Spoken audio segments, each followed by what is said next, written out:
एक ऐसा कैरेक्टर जो अपनी माँ की मौत पर भी नहीं रोआ। एक ऐसा हीरो जो सोसाइटी के नॉर्म्स को ठुकरा कर अपनी सच्चाई में जीता है। The stranger bye Albert Camus.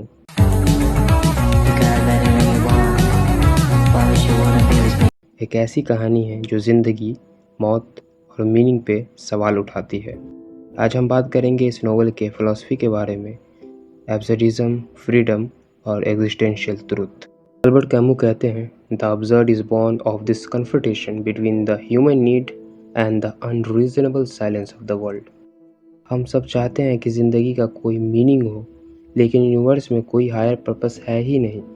न गॉड का प्रूफ है, न फेट है। जब हम इस मीनिंग चाहिए लेकिन मीनिंग नहीं है वाली कंट्राडिक्शन को समझते हैं, उसे कहते हैं दी एब्सर्ड। मर्सॉल्ट इज़ द स्ट्रेंजर, एक ऐसा आदमी जो ट्रूथफुली जीता है। उसकी माँ मर जाती है, बट उसका कहना है मामा डाइड टुडे और यस्टरडे में भी, आई डोंट नो। ये लाइन्स ही हमें दिखाती हैं कि उसके लिए इमोशंस परफॉर्म करना ज़रूरी नहीं है। वो सच्चा है, लेकिन सोसाइटी उस सच को एक्सेप्ट नहीं करती। वो अपनी गर्लफ्रेंड से प्यार नहीं करता, लेकिन जब वो शादी की बात करती है, वो कहता है sure if you want to. उसके लिए लाइफ में कोई बड़ा इमोशन या नैरेटिव नहीं है। जो हो रहा है वो बस हो रहा है। एक सीन में मर्सॉल्ट एक अरब को गोली मार देता है। क्यों? नॉट रिवेंज, नाइदर हेट्रेड, बस इसलिए क्योंकि उस वक्त धूप बहुत तेज थी और धूप उसकी आंखों में चुभ रही थी। It was because of the sun, he said. ये अब्सर्डिटी का पीक है। कोई मर्डर करता है बिना किसी लॉजिकल रीज़न के। कैमू दिखाते हैं कि लाइफ रैंडम है। कभी कभी एक्सट्रीम कॉन्सिक्वेंसेस बस छोटी चीज़ों से होते हैं, जैसे कि मर्सॉल्ट ने उस अरब को सिर्फ धूप पड़ने की वजह से मार दिया। कोई लॉजिकल रीज़न नहीं था उस क्राइम के पीछे। कोर्टरूम में मर्सॉल्ट के मर्डर से ज़्यादा उसके इमोशनल कोल्डनेस पे ट्रायल होता है। जज और जूरी कहते हैं उसने माँ के फ्यूनरल में आंसू नहीं बहाए, वो गर्लफ्रेंड से प्यार नहीं करता है। मर्सॉल्ट कहता है I had the odd impression of being watched bye my self. Society fake emotions prefer करती है। कैमू ये दिखाते हैं अगर आप सच में इनडिफरेंट हो तो दुनिया आपको क्रिमिनल समझेगी। सोसाइटी को सच से ज़्यादा इल्यूजन चाहिए होता है। जब मर्सॉल्ट को फांसी का इंतज़ार होता है, उस वक्त वो फाइनली ज़िंदगी का मीनिंग समझता है, या यह कह लो उसकी मीनिंगलेसनेस को एक्सेप्ट करता है। I laid my heart open to gentle indifference of the universe.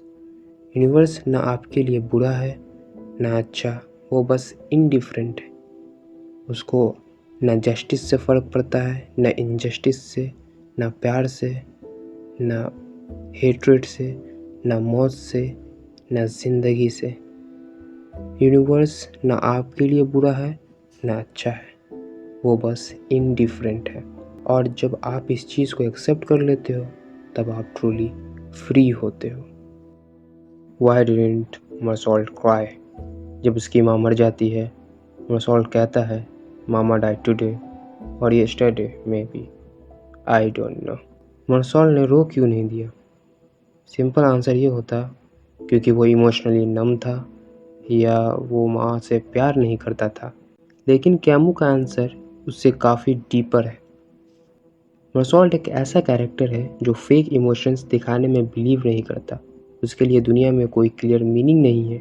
जब माँ मर गई, उसने ये देखा कि वो मर गई, ये तो सच है, लेकिन इस पे रिएक्ट कैसे करना चाहिए वो सोसाइटी डिसाइड करती है।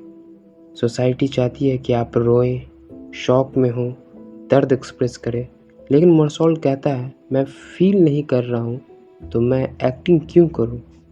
मर्सॉल्ट के इमोशंस शैलो नहीं है, बस वो अंदर से सच्चा है। अगर उससे दुख महसूस नहीं हो रहा है उस मोमेंट में, तो वो झूठ का नाटक नहीं करेगा। वो एक लाइन में कहता है, it occurred to me that anyway one more Sunday was over, that mama was buried now, that I was going back to work and that really nothing had changed. ये उसकी existential awareness है। मौत भी उसके लिए एक event है बस। कोर्टरूम में भी जज लोग मर्सॉल्ट के इमोशंस को लेकर उसका कैरेक्टर जज करते हैं। उसने रो क्यों नहीं दिया, फ्यूनरल में सिगरेट क्यों पी।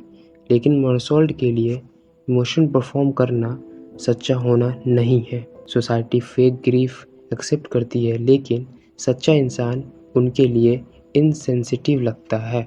आखिर में जब मर्सॉल्ट डेथ एक्सेप्ट करता है, वो कहता है, I opened myself to the gentle indifference of the world. उसके लिए दुनिया किसी के इमोशंस के अकॉर्डिंग नहीं चलती। ना वो इंसान के दुख पे रोती है, ना खुशी पे। दुनिया बस होती है। मर्सॉल्ट ने नहीं रोया क्योंकि वो सच्चा था। उस मोमेंट में वो कुछ फील नहीं कर रहा था। उसने फेक ग्रीफ शो नहीं किया क्योंकि उसके इमोशंस परफॉर्म करने के लिए नहीं हैं। उसका बिलीव था ज़िंदगी और मौत का कोई बड़ा मीनिंग है ही नहीं। और जब तक हम इस अब्सर्डिटी को एक्सेप्ट नहीं करते, हम सोसाइटी के एक्सपेक्टेशंस में फंस जाते हैं। So now the conclusion of the novel.